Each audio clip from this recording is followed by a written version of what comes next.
Hiniling ng Department of National Defense na madagdagan ang kanilang budget para mapabilis sa pagpapatayo ng mga infrastruktura sa West Philippine Sea at magkaroon pa sila ng military assets. May unang balita si Chino Gaston.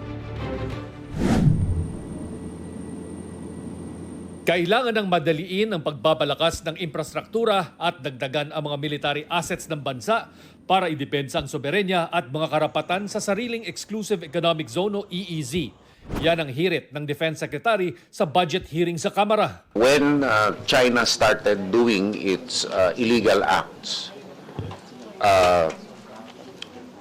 and other actors started to harden their presence years before, we should have already also pushed investments into creating forward posts in the area. And that would have hardened our posture. So the lesson, Your Honor, is we procrastinated in or in putting aside a threat. We should have done it immediately at that time. And now we should do it double time where we can. Paliwanag ni Secretary Teodoro, ang layon ay hindi gyera kundi deterrence o yung pagdalawang isip ng anumang bansa na magtatangkang gipitin ang Pilipinas. Pero kailangan ng pondo para makamit ang inaasam na deterrence ayon sa ilang mambabatas. We restore the 51 billion that is needed by Secretary Guo and the entire DND to fight it on and be able to preserve our sovereignty and national territory. Sa hinihinging 245 billion pesos sa 2025 budget ng DND para sa AFP modernization, 75 billion pesos ang ibinigay sa ilalim ng National Expenditure Program.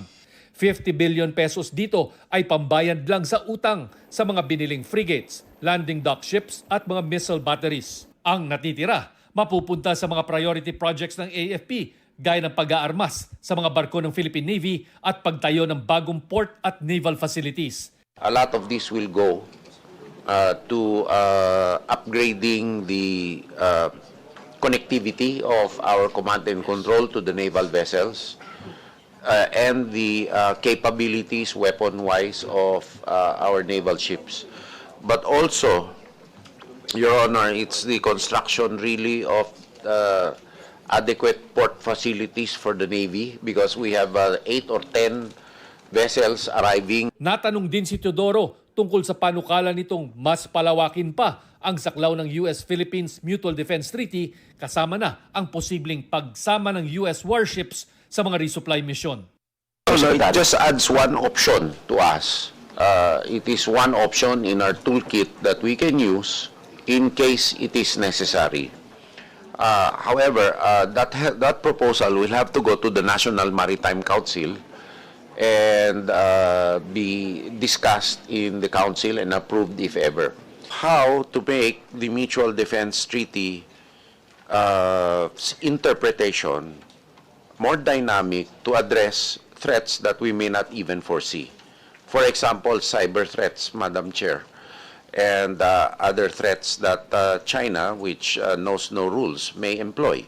Ilan pa sa mga nakalaang gastusin ng pagbili ng 40 multi-role fighter jets at command and control communication system na bibili naman sa ilalim ng $500 million foreign military financing mula Amerika.